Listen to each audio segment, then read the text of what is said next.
Imaginez un instant, en moins de 3 années, un pays d'Afrique de l'Ouest bouleverse tous les codes et dicte désormais ses propres règles dans l'immense région du Sahel.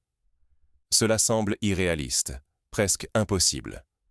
Pourtant, c'est bien la réalité actuelle du Burkina Faso depuis l'arrivée du capitaine Ibrahim Traoré à la tête de l'État. Un pays qui, en apparence, semblait condamné à la fragilité, à la dépendance et à la peur, a décidé de renverser la vapeur et d'écrire une nouvelle page de son histoire. Pour bien comprendre l'ampleur de la transformation, il faut se pencher sur un chiffre sidérant. 5 milliards de dollars investis en moins de 3 ans. Mais au-delà de ce montant colossal, ce qui frappe, c'est la démarche, l'ambition et la méthode. À travers 4 étapes décisives, le Burkina Faso a opéré une refonte totale de son armée. Modernisation accélérée des équipements, formation de pointe pour les soldats, doctrine flexible adaptée au terrain sahélien, intégration régionale poussée. Chaque décision a été pensée pour propulser le pays au sommet de la hiérarchie militaire ouest-africaine. L'atout majeur de cette transformation. Des alliances inédites, choisies et non subies, loin de la sphère d'influence des anciennes puissances coloniales. En tissant des partenariats stratégiques avec la Chine, la Russie, mais aussi avec des voisins africains comme le Mali et le Niger, le Burkina Faso a acquis non seulement des technologies de pointe et un savoir-faire militaire, mais aussi une autonomie logistique et stratégique que peu de pays africains peuvent revendiquer. À l'inverse des décennies précédentes, où l'aide était imposée, souvent conditionnée et source de dépendance, c'est désormais le Burkina Faso qui impose ses conditions et choisit ses partenaires. Mais cette indépendance ne s'est pas offerte sur un plateau, elle s'est construite pierre après pierre, à force de choix courageux. En reprenant la maîtrise de ses ressources minières, notamment l'or, le Burkina Faso a pu diversifier ses financements, investir massivement dans la modernisation de l'armée et, surtout, préserver sa souveraineté. Là où d'autres pays africains s'enlisent dans la dette occidentale, le Burkina Faso affiche une indépendance fièrement assumée, bâtie sur une gestion rigoureuse de ses richesses naturelles. Les preuves de cette métamorphose sont concrètes. La sécurité est restaurée dans les zones autrefois les plus critiques, l'économie connaît une relance palpable et, fait inédit, le Burkina Faso s'impose désormais comme un leader africain reconnu, une référence pour ses voisins. Il n'est plus un simple acteur passif, mais devient un modèle à suivre, démontrant qu'une Afrique puissante et émancipée est non seulement possible, mais déjà en train de naître. Pourtant, le risque demeure. Si l'Afrique rate ce tournant, elle restera sous tutelle militaire, économique et culturelle. Le choix est crucial et se joue aujourd'hui. Continuer à dépendre ou décider enfin de reprendre le contrôle de son avenir collectif. Comment un tel bouleversement a-t-il pu s'opérer en si peu de temps? Pour le comprendre, il faut plonger dans les différentes phases de cette transformation spectaculaire. Pendant des décennies, l'armée burkinabé symbolisait l'un des héritages les plus précaires de l'ère coloniale. Forte d'à peine 25 000 soldats, souvent sous-équipés, démoralisés et dispersés, elle ne contrôlait guère plus de 2/5 du territoire national. Le reste du pays, abandonné à son sort, sombrait dans l'instabilité sous la coupe de groupes armés et de réseaux criminels qui imposaient la peur et la violence au quotidien. Ce chaos était aggravé par l'escalade du terrorisme, l'influence étrangère omniprésente et une dépendance quasi totale à l'aide militaire venue d'Occident. Les équipements étaient dépassés, souvent de seconde main ou inadaptés au terrain, tandis que les stratégies étaient dictées depuis l'extérieur, sans tenir compte des réalités locales. Chaque opération militaire révélait un cruel manque d'autonomie et d'efficacité. Progressivement, l'espoir d'un Burkina Faso sûr s'étiolait dans la population, remplacé par la résignation, la colère et l'amertume. En septembre 2022, le vent tourne. Avec l'arrivée du capitaine Ibrahim Traoré à la tête du pays, un souffle inédit traverse le Burkina Faso. Dès ses premières prises de parole, Traoré affiche une volonté farouche. Rompre avec la logique coloniale et bâtir une défense souveraine, ancrée dans les réalités africaines. Son ambition va bien au-delà de la sécurité. Il rêve de faire du Burkina Faso un modèle d'innovation, d'efficacité et de résilience pour toute l'Afrique. Le statu quo devenait impossible. Continuer sur la même voie, c'était condamner le pays à la violence chronique, à la perte de territoire et au déclin économique. La stabilité et même l'existence du Burkina Faso en tant qu'État unifié étaient en jeu. Il fallait briser ce cercle vicieux et oser l'inédit, quitte à prendre des risques considérables. Tout bascule en décembre 2023, avec l'annonce d'un programme de modernisation militaire sans précédent dans l'histoire du pays. Cette décision va bouleverser l'équilibre des forces au Sahel et redéfinir la notion même de défense en Afrique de l'Ouest. Mais cette transformation ne sera ni simple ni sans sacrifice. Les premiers mois révèlent l'ampleur des défis à relever. Résistance d'une partie de l'élite, sabotage, menaces extérieures, mais aussi scepticisme d'une partie de la population, lassée par des décennies d'échecs. Il faut convaincre, rassurer et entraîner tout un peuple dans ce grand projet collectif. Le plan Traoré, c'est 4 étapes, 5 milliards de dollars investis, aucune dépendance imposée. C'est une montée en puissance inédite pour l'Afrique de l'Ouest, un pari audacieux qui va inspirer bien au-delà des frontières du Burkina Faso. La première phase est fulgurante, des achats militaires à une échelle jamais vue dans le pays. Imaginez, des convois entiers de véhicules blindés chinois, des systèmes anti-mines turcs, des blindés égyptiens spécialisés dans la guerre désertique, un arsenal russe incluant chars, drones offensifs et artillerie moderne. Cette diversification rompt avec la logique d'allégeance à un seul fournisseur. Désormais, plus aucune pression étrangère ne peut dicter le rythme ou la nature de l'armement burkinabé. Ce choix rappelle des précédents historiques. Par exemple, dans les années 70, l'Égypte de Sadat avait multiplié les fournisseurs d'armes pour s'émanciper de la tutelle soviétique, favorisant ainsi une plus grande marge de manœuvre diplomatique. Le Burkina Faso reprend cette idée à son compte, mais à une échelle inédite pour l'Afrique de l'Ouest. Mais acheter ne suffisait pas. La deuxième phase plonge les forces armées dans un univers de formation accélérée. Les académies militaires sont modernisées, les instructeurs russes épaulent l'état-major, des formations avancées pour officiers sont organisées, sans oublier les sessions de guerre électroniques. L'expertise iranienne pousse plus loin. Des soldats burkinabés partent apprendre la guerre asymétrique, la tactique du désert, l'art de la lutte anti-insurrectionnelle. Résultat, une armée polyvalente entraînée à faire face à toutes les menaces, du terrorisme aux attaques cybernétiques. Prenons un exemple concret. Dans les années 2000, l'armée colombienne a réussi à inverser la tendance face aux FARC grâce à la formation internationale, à la professionnalisation des cadres et à la refonte des doctrines de combat. Le Burkina Faso s'inspire de ces modèles, les adapte à sa réalité et va même plus loin en intégrant des savoirs locaux. La troisième étape bouleverse la frontière entre civils et militaires.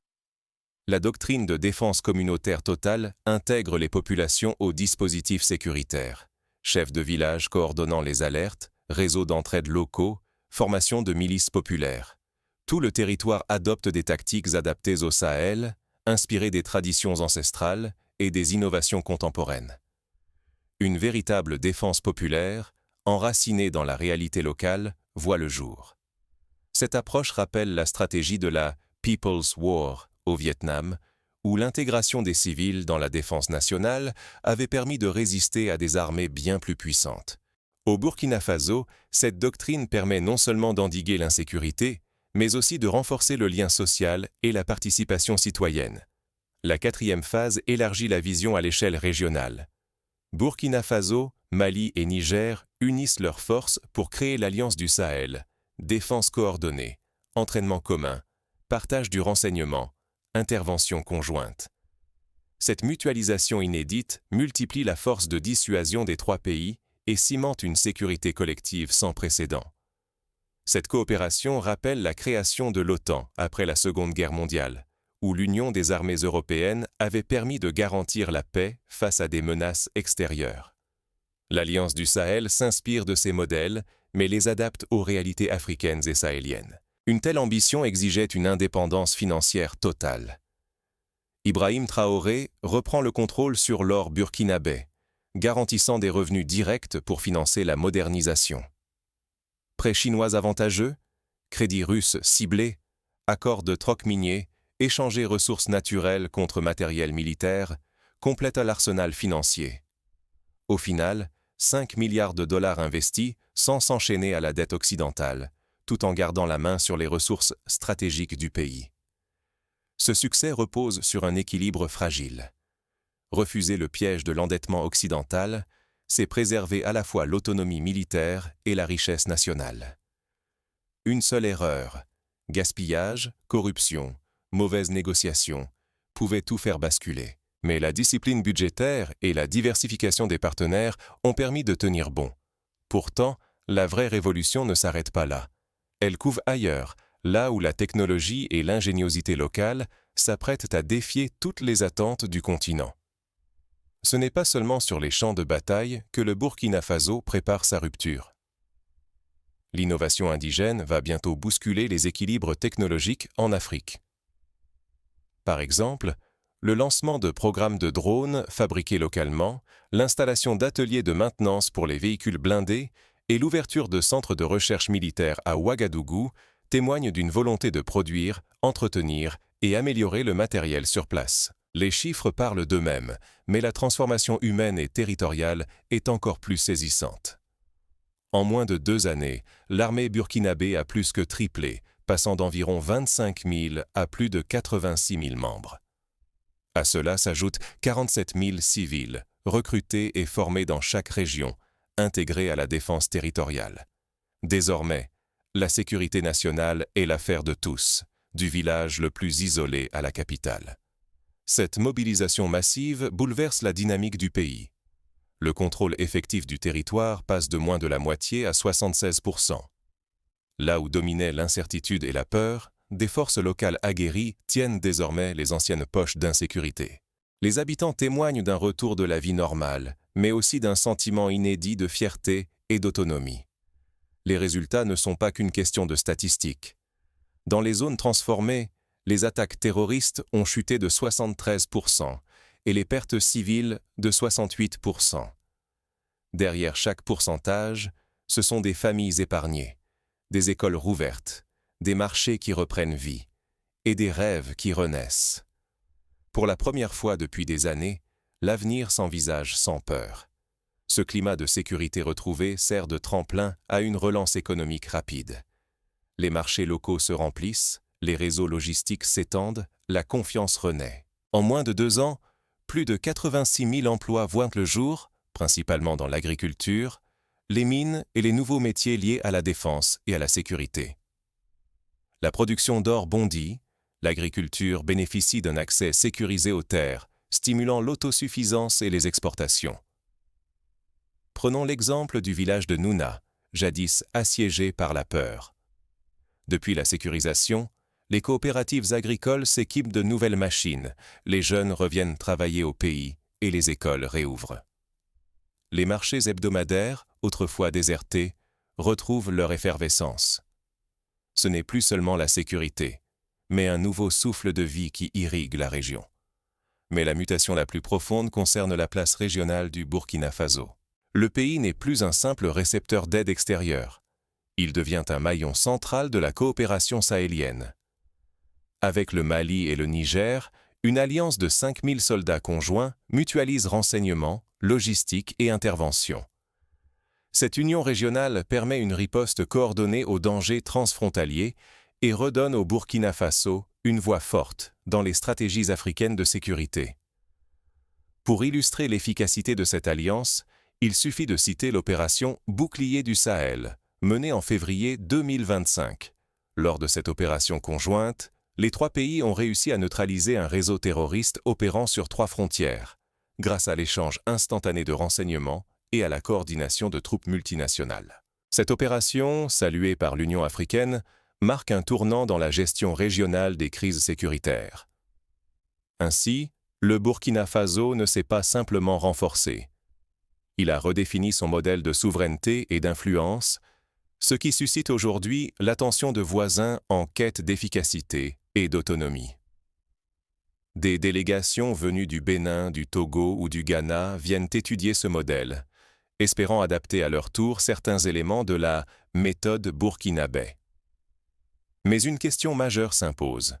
Cette transformation fondée sur l'innovation et l'autonomie peut-elle vraiment inspirer et s'exporter ailleurs sur le continent? Pour comprendre si ce modèle est reproductible, il faut plonger dans les mécanismes internes qui ont permis cette réussite.